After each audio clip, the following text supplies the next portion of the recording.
누구나 에이스가 되려는 염원이 있습니다. 어떤 사람이 마이너리그에 1루로 머물고 싶은 사람이 누가 있겠습니까? 아마 모든 사람 마음속에는 나도 에이스가 되고 싶다 이런 염원이 있을 겁니다. 자녀를 키우는 엄마도 내 자녀를 이 사회에 에이스로 키우고 싶은 그런 의욕 때문에 밥도 하고 어려운 일이 있어도 그 아이를 뒷바라지하는 거 아니겠습니까? 직장에서 일하는 우리 성도들도 사람들에게 에이스의 대접을 받고 싶은 그게 뭐 연봉이든 뭐가 됐든 간에 그런 소망이 내가 일할 동기부여를 해주는 거 아니겠습니까? 또 학업에서 에이스가 되고 싶은 마음으로 열심히 공부를 하기도 합니다. 뭐 이민 생활 오래 하면서 그 에이스가 되고 싶은 이 열망이 점점 식어가기도 하겠지만 우리 마음 한구석에는 모든 사람들이 다 그렇게 에이스 대접을 받고 싶고 에이스가 되고 싶어 합니다. 이 에이스에선 밀려나면 사람들이 좌절을 합니다. 그리고 에이스로 등극하면 아나무인으로 사람이 우쭐하고 교만하기도 합니다. 어떤 상황에 내세워도 신임이 되는 사람, 저 사람이 등판하면 우리 이 게임 이기겠다 하는 사람, 그런 에이스가 되고 싶은 것이 사실 우리가 사는 이유이기도 하고 우리 삶에 매우 결정적인 힘을 제공해 줍니다. 그런데 우리는 지난 오늘까지 7주 동안 세상에서 이렇게 대접받는 에이스 말고 하나님의 에이스, 하나님 앞에서 에이스로 신임받는 사람에 대한 은혜를 나눴습니다. 백성도 신임하지 않았던 모세, 그 모세가 하나님 앞에서 에이스가 되었습니다. 주류 사회에서 신임을 받지 못하고 죽임을 당한 첫 번째 순교자인 스데반, 그 스데반도 예수 그리스도가 하늘에서 그를 영접하는 하나님의 에이스가 되었습니다. 가족에게도 신임을 받지 못했던 하카톤이라는 막내 이 다윗은 누구도 부인할 수 없는 명실공히 하나님의 에이스입니다. 그를 하나님 마음에 합한 사람, 이렇게 누가는 우리에게 기록을 남겨주었습니다. 교회가 불신했던 사람, 사도들도 신임장을 던져주지 않았던 사울, 그 사울이 예수 그리스도에게 붙잡히니까 그는 일약 정말 최고의 하나님의 에이스가 되었습니다. 하나님이 그에게 어떤 일을 맡겨도 안심이 되는 그런 사람이 되었습니다. 다수가 잘난 척 한다면서 알아주지도 않았던 이 노아도 하나님 앞에서 하나님 마지막 남겨놓으신 생명의 씨앗으로 에이스가 되었습니다. 그리고 우리 지난 주일 바리새인 시몬에게 죄인으로 낙인 찍혀 신임은커녕 거절감을 경험했던 마리아로 추정된 한 여인, 세상에 있는 집에 가서 문전박대를 당하면서 신임을 얻지 못한 이 여인이 예수님에게 복음이 증거되는 곳에는 이 여인이 한 일이 영원토록 기억될 것이라고 하는 이 엄청난 극찬을 들으면서 하나님의 에이스가 되었습니다. 저는 여러분들을 향해서 오늘 말씀을 준비하면서 이런 간절한 소망을 가졌습니다. 우리 성도들이 하나님의 에이스가 되고 싶은 흠모하는 마음을 가졌으면 좋겠습니다. 저도 목회를 하면서 그냥 이류 목사 되지 않고 하나님의 마음을 이 땅에 심고 전하는 그런 에이스의 목사가 되었으면 좋겠습니다. 제가 목회하고 기도하는 성도들이 세상에 나가서 이류 대접받지 않고 하나님이 언제든지 사용하고 부르고 신임하고 일을 맡길 수 있는 그런 하나님의 에이스가 되는 흠모하는 마음을 갖게 되었습니다. 오늘 여러분들 모두가 그런 마음을 누리면서 공부를 하던 일을 하던 내가 양육을 하던 무슨 일을 하던 하나님의 에이스에 대해서 흠모하는 비전을 회복하기를 주의 이름으로 간절히 축복합니다.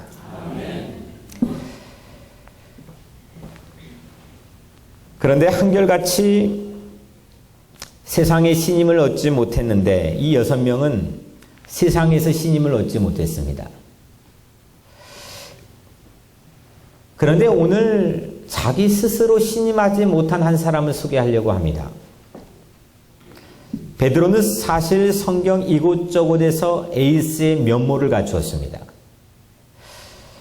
그의 삶을 추적해서 사복음서를 다 들춰 읽어보았습니다.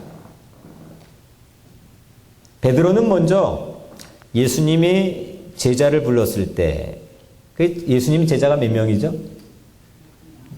12명이죠? 너무 어려운 질문을 해가지고 상당히 우리 이문주 권사님은 곤혹스러워 하시네요. 12명인데 그 중에 첫 타자로 불렀습니다. 이 베드로 입장에서는 대단한 사건 아닙니까?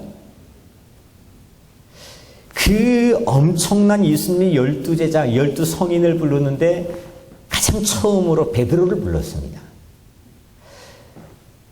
마태가, 예수님의 이 동료 제자인 마태가 유일하게 이 명단표를 마태복음에 기록해 놨는데 이 자기 자신은 이 제자 명단표의 8번째로 기록해 놓고 가장 처음으로 베드로를 기록해 놨습니다. 예수님이 유일하게 한번 영광스러운 모습으로 변모한 산에 제자 3명을 데리고 갔는데 야고보, 요한과 더불어서 그때도 누구 데려갔죠? 베드로를 또 데려갔습니다. 예수님이 절체절명의 이 죽음을 앞두고 어려운 순간에 겟세마네 동산에 기도하러 가셨을 때 오죽했으면 땀이 피처럼 흘리고 있을 때 야고보, 요한과 더불어서 또 베드로를 데리고 갔습니다. 예수님 정체를 너희는 나를 누구라 하느냐 제자들에게 물어봤는데 이 예수님의 정체를 주님은 그리스도시고 살아계신 하나님의 아들입니다 라고 가장 정확한 답을 한 사람도 다른 사람 다 침묵하고 있는데 유일하게 베드로였습니다. 이 베드로는 성경의 사복음서를 통해 보면은 에이스의 면모를 정말 탁월하게 갖춘 사람입니다. 성경에는 신약 성경에는 에이스 둘을 꼽으라고 한다면 단연코 저는 바울과 베드로를 꼽습니다. 그런데 이 바울은 굳이 설명한다면 저 시골 벽지에서 살다가 갑자기 개천에 용나듯이 서울에 와 성공한 사람, 뜬금없이 갑자기 나타나서 회심해가지고 일약 스타가 된 사람. 그런데 이 베드로는 늘 예수님이 지근거리 가장 가까운 지척에서 이 엘리트 코스를 밟은 사람입니다. 물론 학문적으로야 바울이 월등한 환경이 있었지만 그가 사도가 되는 조건에서는 이 베드로를 따라오지 못했습니다. 굳이 우리 환경으로 보자면은 이 바울은 교회 밖에 있다가 이 일약 에이스가 된 케이스라고 한다면 이 베드로는 모태신앙으로 자라서 교회 안에서 자랐습니다. 그리고 그가 결국 하나님의 에이스가 됩니다. 그런데 이전에 우리가 오늘 살펴봤던 6 인물들, 스데반, 다윗, 노아, 이런 모든 인물들은 다 바깥에서 불신임을 경험했습니다. 주류 사회에 스데반이 거절을 당했습니다. 백성들에게 모세가 거절당했습니다. 다윗은 가족들에게 거절당했습니다. 바리새인 시몬에게 마리아로 추정된 죄인이 거절당했습니다. 다 바깥에서 알아주지를 않았습니다. 너는 에이스가 안 돼. 근데 오늘 이 베드로는 자기 자신이 자기에게 불신임표를 던질 수밖에 없는 그런 경험들을 우리에게 공개해 줍니다. 스스로가 야, 너는 안 돼. 이렇게 생각할 수밖에 없는 사건을 네 가지를 경험해서 우리에게 복음서를 통해 공개해 주는데, 가장 먼저 베드로가 경험한 사건은 한밤중이었습니다. 갈릴리 호수에 갑자기 예수님께서 풍랑이 있는 그 갈릴리 호수를 펑펑 딛고 제자들에게 걸어오는 겁니다. 이때 제자들이 난리가 났습니다. 유령이 나타났다. 이거 고스트다. 다 두려워 떨었습니다. 이때 딱 한 사람, 베드로가 예수님, 나도 예수님에게 가게 해주세요. 예수님처럼 이 무리를 걸어 예수님께 가게 해주세요. 야, 역시 에이스의 풍모를 갖춘 사람은 무언가 다릅니다. 독보적입니다. 그런데 이 베드로가 예수님에게 가려고 무리의 발을 딱 내딛는 순간 그가 바람을 봤습니다. 막 물결을 뒤집어 놓는 이 엄청난 바람을 보고 무서웠습니다. 그리고 그의 몸이 점점 호수로 가라앉기 시작했습니다. 차라리 말을 안 했으면 자기 믿음 없음이 공개되지도 않았을 텐데, 이 자기 제자 동료들에게 자기 형편없는 믿음 없음이 고스란히 공개되었습니다. 이런 실패 앞에서 베드로는 자기 스스로를 신임하지 못했을 겁니다. 우리도 잘 믿는 듯 하다가 또 잘 믿는 척 하다가 스스로 믿음이 부족함을 보고 작아질 때가 있습니다. 나에게 내가 신임장을 던지지 못할 때가 있습니다. 너는 안 되잖아. 너 이거밖에 안 되잖아. 두 번째, 예수님이 제자들에게 너희 나를 누구라고 하느냐 물었을 때, 그때 제자들을 다 가만히 있는데 또 이때도 베드로가 혼자 손을 들고 주님은 그리스도시고 주님은 나의 구원자이시고 하나님의 아들입니다. 야, 이 베드로의 관찰력과 지적 능력은 대단합니다.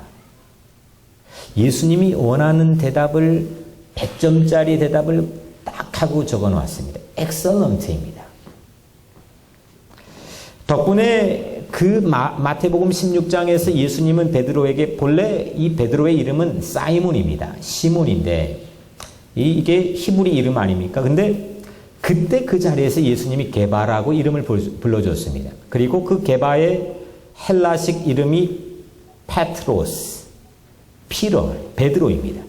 원래 베드로 아니었는데 그때 그 대단한 관찰 능력 가지고 대답을 잘해가지고 베드로라고 하는 이름을 얻고, 너는 그 이름의 뜻인 반석, 베드로 이름 위에 내가 교회를 세워주고 천국 열쇠를 약속받았습니다. 이 또한 정말 에이스로서 면모가 완벽하게 갖춰져 있는 제자들 가운데 독보적인 그런 모습입니다. 그런데 바로 그 뒤에 예수님이 네가 고백한 그리스도가 뭔지에 대해서 내가 설명해 줄게. 그리스도는 나는 얼마 있다가 사람들에게 버림을 받고 고난을 받고 죽임을 당할 거야. 이 그리스도직에 대해서 설명을 하니까 베드로가 어떻게 했어요? 절대 그럴 수 없습니다. 항변하고 만류했습니다. 용기 있는 척 했습니다. 의리 있는 척 했습니다. 근데 이를 두고 예수님은 사탄아, 네 뒤로 물러가라. 내 일을 생각하지 않고 넌 사람의 일을 생각하는구나. 방해꾼이라고 꾸짖었습니다. 이 또한 차라리 손이라도 안 들었으면 좋았을 텐데, 이게 자기 직장 동료들에게 완전히 이런 망신이 어디 있습니까? 우리도 잘 아는 듯 하다가 또 잘 아는 척 하다가 내가 가지고 있는 잘못된 엉뚱한 지식을 가지고 낭패를 볼 때가 있습니다. 그때 어떻습니까? 스스로에게 신임장을 던지기가 참 어렵습니다. 너는 안 되잖아. 너 잘못 알고 있었잖아. 용기가 없어집니다. 세 번째로 예수님께 십자가 죽음을 앞두고 겟세마네 동산에 올라갔습니다. 이때도 베드로가 또 어김없이 동행했습니다. 가장 가장 힘들 때, 여러분들 가장 힘들 때 나하고 함께 해주었으면 하는 사람. 그리고 죽음을 마지막 앞두고 내 몇 개 남은 호흡을 몰아쉴 때 내 곁에 있었으면 하는 사람. 그 사람은 정말 소중한 사람인데 예수님에게 그 사람은 베드로였나 봅니다. 예수님이 그 겟세마네 동산에 베드로를 데리고 갔습니다. 그런데 베드로는 그 절체절명의 순간에 어떻게 했어요? 예? 잤어요. 예, 베드로는 자고 전 설교 준비하다가 잠도 못 자게 하고 잤어요. 그 예수님에게 핀잔을 들었는데 너 참 육신이 약하구나. 나 체력 관리를 참 못했구나. 이 중요한 순간에 네가 졸면 어떻게 하니? 깨어 있으라 그랬는데. 그리스도라 말하고 그리스도의 길을 막던 때도 그랬고 오늘 겟세마네 동산에도 마음은 그랬지만 이 예수님의 고통과는 참 거리가 멀었던 사람이 베드로입니다. 우리도 흉내만 낼 뿐 흉내는 내 폼은 잡습니다. 폼은 잡는데 흉내는 내는데 예배도 드리고 예수 믿는 척도 하는데 아니라는 게 들통이 났을 때 이 얼굴을 가려야 될 때가 있습니다. 스스로 작아질 때가 있습니다. 내가 뭐 했지?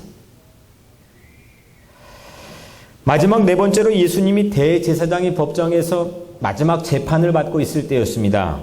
그때 다른 제자들은 바로 그 전장에 보면은 다 도망갔더라. 다 주랭랑했습니다. 다 도망가 버렸습니다. 근데 거기서도 꾸역꾸역 마지막까지 그 대제사장의 법정의 건너편에 있는 뜰까지 쫓아온 사람 한 사람이 있는데 그 사람이 누구냐면 베드로입니다. 야, 역시 에이스가 될 퀄리파잉이 된 사람입니다. 근데 그때 한 여종이 아주 작은 소녀 여종이 다가와서 베드로가 너 저 사람이랑 한패지? 라고 의심했습니다. 이때 베드로는 3번이나 닭이 울기 전에 맹세하고 부인하고 저주를 했습니다. 여러분들, 나를 믿었던 사람, 나에게 기대를 걸었던 사람에게 실망감을 안겨줄 때 여러분 어떤 느낌이 드십니까? 그리고 내가 정말 사랑하는 사람인데 내가 아끼는 분인데 그분에게 실망감을 안겨줄 때 여러분들은 어떻습니까? 스스로가 작아집니다. 나에게 신임장을 던지기가 어렵습니다. 오늘 베드로가 이런 경험을 했습니다. 베드로는 정말 에이스 영순이입니다. 베드로의 특기는 예수님과의 거리 좁히기입니다. 늘 예수님이 측근에 있었습니다. 어디를 가도. 풍랑이 있는 바다 위에서도 아무도 대답하지 못하는 그 순간에서도 그리고 죽음을 눈앞에 둔 겟세마네 동산의 기도의 자리에서도 그 다 도망가고 주랭랑한 그 대제사장의 이 대법원 법정의 뜰에서도 그는 예수님과 늘 가까이 있었습니다. 진짜 사랑했던 사람입니다. 예수님을 좋아했던 사람입니다. 오죽하면 자기의 직장, 직업, 가족 다 버리고 예수님을 따라다녔습니다. 그런데 베드로는 그것만으로 에이스가 되지 못했습니다. 2%가 부족했습니다. 무리를 걷다가 빠져 예수님에게 왜 넌 의심하느냐고 핀잔을 들었고 부정확한 지식으로 사탄이라고 창피만 당했고 예수님의 고통을 함께 하지 못하고 잠을 잔 베드로는 너 육신이 참 약하구나. 너 체력 관리 왜 이렇게 못했니? 이렇게 낙인이 찍혔고 법정뜰에서 용기 있는 척 폼을 잡다가 도리어 비겁한 사람으로 여겨지게 되었기 때문입니다. 여러분들도 나도 최선을 다해서 나에게 맡겨진 일을 뭔가를 감당을 하고 또 열심히 사랑하려고 하다가 도리어 이를 그르칠 때가 있지 않습니까? 이때 탁 하고 마음이 꺾입니다. 의욕이 상실이 됩니다. 결국 베드로는 6명의 제자들을 모아가지고 부활한 예수님을 경험했는데도 불구하고 자기 삶의 터전인 갈릴리 호수로 돌아가 버렸습니다. 어부가 되었습니다. 이게 오늘 말씀이 시작되는 장의 배경입니다. 의욕이 없었습니다. 자신을 잃었습니다. 아무것도 할 수가 없었습니다. 내 본래 맡겨진 사명, 어떻게 나에게 내 자신 신임도 되지 않는데 그걸 감당할 수 있겠습니까? 이제는 하던 일까지 되지 않습니다. 그날 밤이었습니다. 그날 밤에 밤새 자기의 직장인 이 배에서 그물을 던졌는데 아무것도 잡지 못했습니다. 이제는 내가 해야 될 일도 할 능력도 없고 내가 해왔던 전문 일도 할 수가 없습니다. 아무것도 할 수가 없습니다. 사랑에 실패했기 때문입니다. 이런 베드로에게 예수님이 또 나타나셨습니다. 배 한가득 물고기를 잡게 한 예수님께서 베드로하고 새벽이 동터오는 아침에 함께 조반을 나눴습니다. 물고기를 손수 숯불에 구워서 물고기를 조반 삼아서 함께 아침 식사를 한 후에 아무것도 할 수 없는 할 의욕과 자신감을 상실한 이런 베드로에게 베드로를 하나님의 에이스로 세우는 결정적인 중요한 질문을 하나 던집니다. 요한의 아들 시몬아, 네가 다른 사람들보다 더 나를 사랑하느냐? 요한의 아들 시몬아, 네가 다른 사람들보다 나를 더 사랑하느냐? 예수님이 마태복음 16장에서 친히 계명을 해준 베드로라고 부르지 않고 사이몬이라고 불렀습니다. 예전 이름으로 불렀습니다. 맨 처음으로 돌아갔습니다. 그동안 자기가 자기 자신을 향해 불신임할 수밖에 없는 모든 상황을 지우개로 빡빡 지워버리고 다시 처음에 세웠습니다. 네가 베드로로 뭐 천국 열쇠를 가지고 대단한 일을 하건, 네가 무리를 걷건, 네가 뭐 정확한 대답으로 사람들을 깜짝 놀라게 하는 그런 신학적인 지식을 갖건, 네가 용기를 가지고 법정에서 나를 구출할 수 있건, 그 다 지워버리고 네가 실패한 일, 낙담한 일, 좌절한 일, 비겁했던 일 모두 다 지워버리고 처음으로 세웠습니다. 출발선에 서게 했습니다. 요한의 아들 시몬아, 네가 다른 사람들보다 나를 더 사랑하느냐?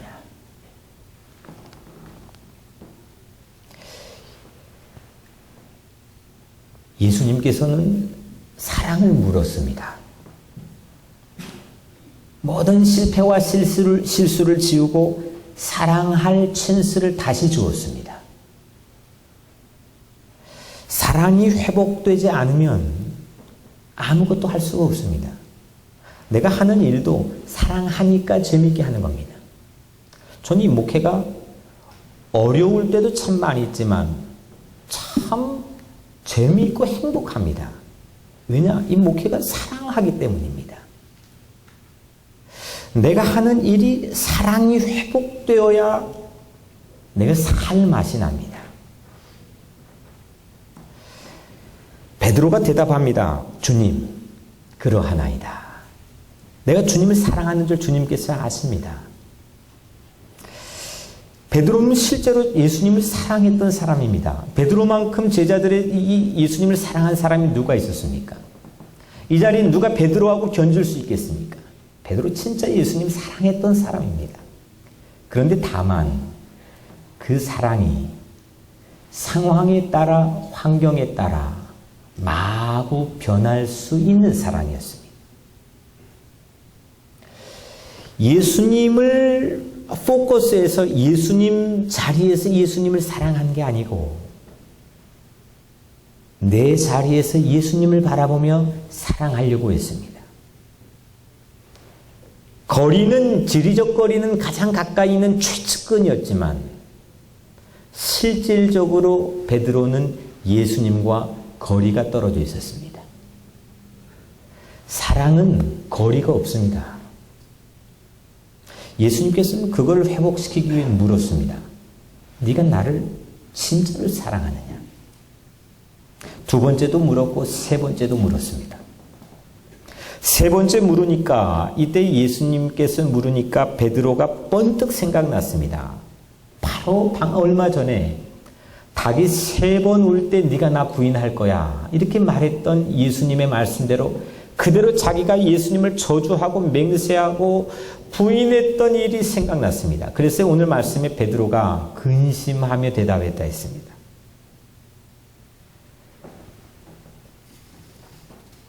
주님 아시잖아요. 주님 내가 주님 사랑하는 마음은 아시잖아요. 근데 예수님은 사랑의 진실을 물었습니다. 이 사랑이란 단어가 얼마나 황홀합니까? 좋습니까? 모든 걸 다 삼켜버릴 수 있는 달콤한 말인데 그 말 말고 그거 뭐 포장해가지고 화려하게 뭐 디자인을 하고 뭐 액세서리를 넣고 뭐 그런 사랑 말고 그냥 오리지널하게 사랑만 딱 던졌을 때 그게 진실하냐? 이걸 묻고 있습니다. 누구보다도 어떤 상황에서도 진실로 예수님을 사랑할 수 있느냐 이겁니다. 그것이 하나님의 에이스가 될 수 있는 유일한 길이기 때문입니다. 구약을 아무리 뒤져봐도 하나님께서 이스라엘 백성들이 요구한 것 하나입니다. 그게 뭐냐? 나하고 연애하자는 겁니다. 왜 너희들은 바알과 아스타롯과 뭐 이런 잡신들을 쳐다보고 물질을 쳐다보고 탐욕과 쾌락을 쳐다보면서 이집트에서 너희는 그것 때문에 그렇게 죽자 사자 고생했는데 왜 그걸 또 쳐다보고 고생하느냐? 나를 봐라. 나하고 사랑하자는 겁니다. 이게 구약의 성경입니다. 오늘 예수님도 베드로에게 그 질문을 하고 있습니다. 오늘 이 설교를 통해서 오늘 여러분들에게 이 방송을 듣고 있는 모든 사람들에게 예수님은 여러분들에게 그 질문을 하는 겁니다. 너 진짜 나 사랑하느냐? 진실하게 사랑하느냐? 폼만 잡지 않고 흉내만 내지 않고 네가 뭐 무리를 걷지 않아도 되고 뭐 억만금 안 해도 되고 네가 정확한 지식을 갖지 않아도 되고 네가 나까지 따라오지 않아도 되니까 진짜 너 한 가지만 묻겠는데 너 나를 사랑하느냐? 이 질문을 던졌습니다. 사랑하면은 진실한 사랑을 하면 용기가 생깁니다. 사랑을 하면은 의욕이 생깁니다. 사랑하는 일에는 창의적인 아이디어들이 떠오릅니다. 사랑은 무엇으로도 가로막을 수가 없습니다. 사랑하면 모든 것을 참고 사랑하면 모든 것을 견디고 사랑하면 모든 걸 바라고 기뻐합니다. 그런데 사랑이 없으면 아무것도 아닙니다. 내가 내게 있는 모든 것으로 구제하고 또 내 몸을 불사르게 내어줄지라도 사랑이 없으면 내게 아무 유익이 없느니라. 내가 뭐 직장에서 최고의 자리에 올라가고 뭐 학업에서 뭐 최고의 뭐 박사과정을 따고 또 뭐 내가 세상의 최고의 에이스가 된다고 할지라도 또 심지어 내 모든 전 재산을 털어가지고 가난한 사람을 구제한다고 할지라도 사랑이 없으면 아무 유익도 없다는 겁니다. 이게 예수님께서 제자 베드로에게 요구하는 겁니다. 모든 것에는 진실한 사랑이 있어야 유익이 있습니다. 매번 사랑의 실패, 그 사랑의 실패에서 유익을 얻지 못하는 베드로를 예수님은 여전히 사랑했습니다. 그 예수님께서는 베드로를 사랑하고 붙잡고 있었습니다. 사랑으로 베드로는 오늘 이 질문을 받고 이 본문을 기점으로 마치 BC와 AD처럼 이 본문의 이 질문을 기점으로 베드로는 전혀 다른 사람이 됩니다. 늘 자기에게 신임장을 던지지 못하고 늘 자기를 불신했던, 그래서 에이스가 되는 결정적인 막힘이 있었던 베드로가 오늘 이 질문을 받고 전혀 다른 사람이 되어 전혀 다른 이 사람의 삶을 살게 됩니다. 관건은 진실한 사랑입니다.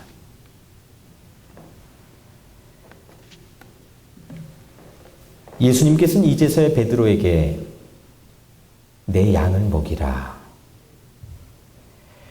사랑하지 않으면요, 양을 맡겨놓은 양을 먹이는 게 아니라 자기가 잡아 먹어버리는 그 양도둑이 됩니다.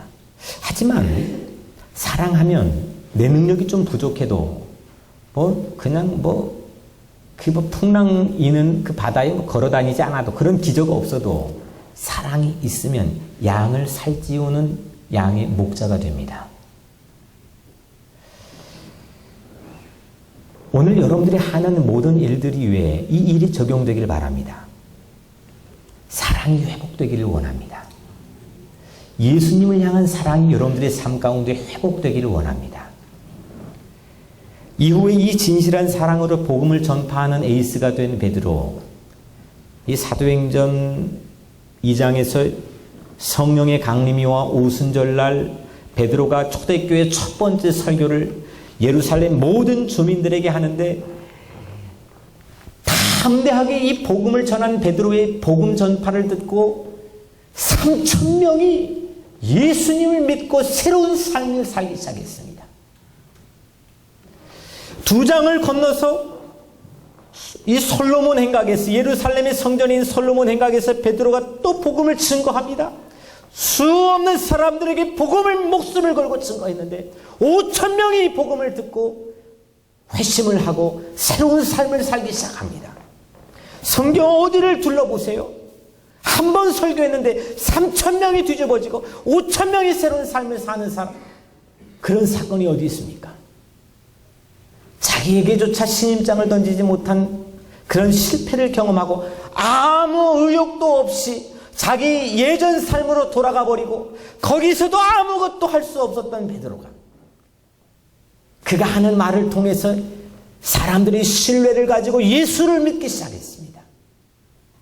저는 오늘 여러분들의 삶의 말 위에, 행동 위에, 삶 위에 그런 하나님의 능력이 임하기를 주의 이름으로 축원합니다. 내가 물건을 팔았는데 아무도 사주지 않는 거예요. 그게 아니라 내가 파는데 3,000명이 사는 겁니다. 신임을 얻는 겁니다. 내가 말을 했는데 5,000명이 그 말을 듣고 변화가 되는 겁니다. 내가 가르쳤는데 7,000명이 그 말을 듣고 새로운 삶을 살기 시작하는 겁니다. 이게 우리의 비전 아닙니까? 단순히 돈을 긁어모아서 뱅크에다 넣어놓고 부동산에 투자하고 그 하나님 나라 가지고 갈 것도 아닌데 그 스펙을 쌓느라고 그냥 정신없이 인생의 중요한 시간을 다 낭비해버리는 그런 삶이 아니라, 내가 물건을 팔든지 내가 장사를 하든지 내가 사람을 만나고 가르치고 사람들에게 말을 하든지 내 삶을 통해서 베드로처럼 복음이 전파되고 사람들이 변화가 되고 물건이 팔리고 사회를 변화시키는 그런 꿈과 희망이 오늘 여러분들에게 있기를 주의 이름으로 축원합니다. 아멘. 우리 양도둑이 되지 맙시다.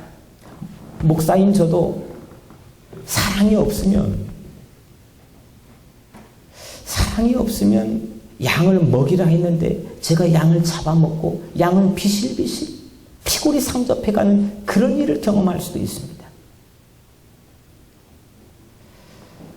하나님께서는 우리에게 사랑을 회복하게 했습니다. 사랑이 있으면 내 능력이 좀 부족해도, 내게 가진 것이 부족할지라도 누구를 맡겨도 그 양을 살찌우는 선한 목자가 됩니다. 베드로는 스스로 포기했습니다. 의욕이 꺾인 사람이었습니다. 에이스는커녕 삼류에 머물기도 벅찬 인생이었습니다. 사랑에 실패했기 때문입니다. 사랑에 실패하면 그렇습니다. 그런데 예수님께서는 이런 베드로를 복음 전파의 에이스로 삼았습니다.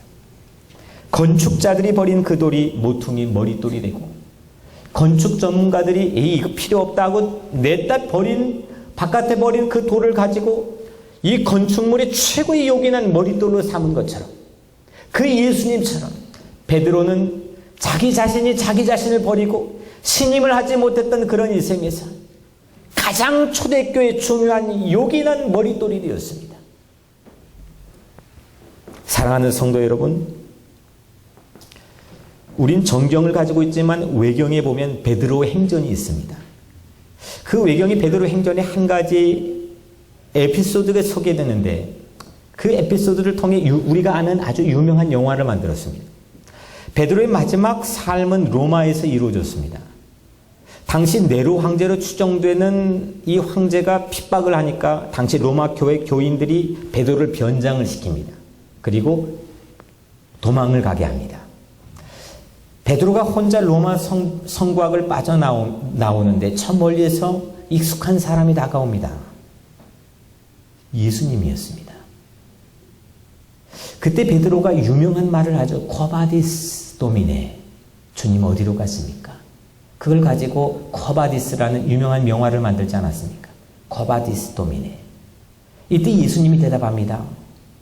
네가 지금 도망가는 그 로마 성곽과 너를 위해서 내가 다시 십자가를 짊어지러 가노라. 이 말을 듣고 베드로는 로마로 들어갑니다.